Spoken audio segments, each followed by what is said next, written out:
This is the story of a significant icon of America's past. Built in 1948, this aircraft was the first presidential transport to go by the call sign Air Force One. She shuttled President and Mrs. Eisenhower around the globe, and today represents one of the most prosperous periods in our nation's history. Led by President Eisenhower, this was an era that brought the free world out of the darkness of a brutal world war and propelled the United States to its place as world leader. Once she is restored, First Air Force One will fly across the nation as a reminder of America's role in today's world. This aircraft symbolizes optimism and belief in the American dream that bolsters the human spirit, a message that reaches across generations. In the years ahead, we can look forward to the days when school children step inside and fall in love with aviation, and when veterans can sit under the wing to relive the stories of their service to our country. D-Day, June 6, 1944.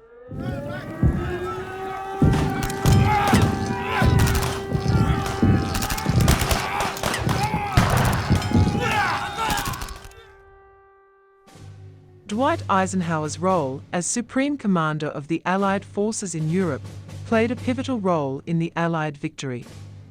Eisenhower subsequently became the Supreme Commander of the North Atlantic Treaty Organization, NATO. He went on to win the 1952 presidential election by a landslide. Forgotten in the desert. This airplane was at one time considered the lost Air Force One, abandoned in the desert and left for scrap. A crop spraying company bought a group of 5 Lockheed Constellations in 1970. 4 of them were operable and the 5th used for parts. In 1980, the Smithsonian contacted the owner to inform him that the 5th aircraft was actually the first Air Force One. The patriotic businessman realized he couldn't scrap it, and for over a decade, tried to find a way to restore it. Dynamic Aviation, having learned of the languishing and deteriorating situation, was unwilling to let First Air Force One vanish into obscurity, and decided in 2015 that the company should purchase the aircraft and restore it for future generations. First Air Force One flies again. A team from Dynamic Aviation and Mid-America Flight Museum began evaluating her airworthiness and determining what it would take to get her to Dynamic Aviation headquarters in Bridgewater, Virginia. After a year of intense labor, First Air Force One took to the skies once more for its first flight since 2003.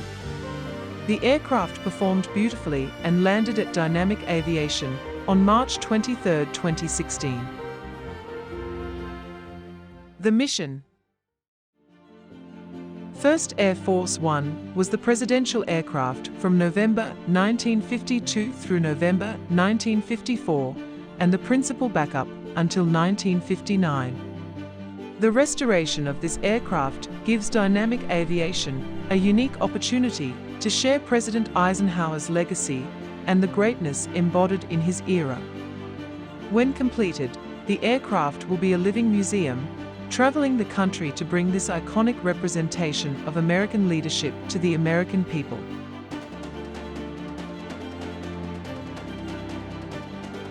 This is First Air Force One.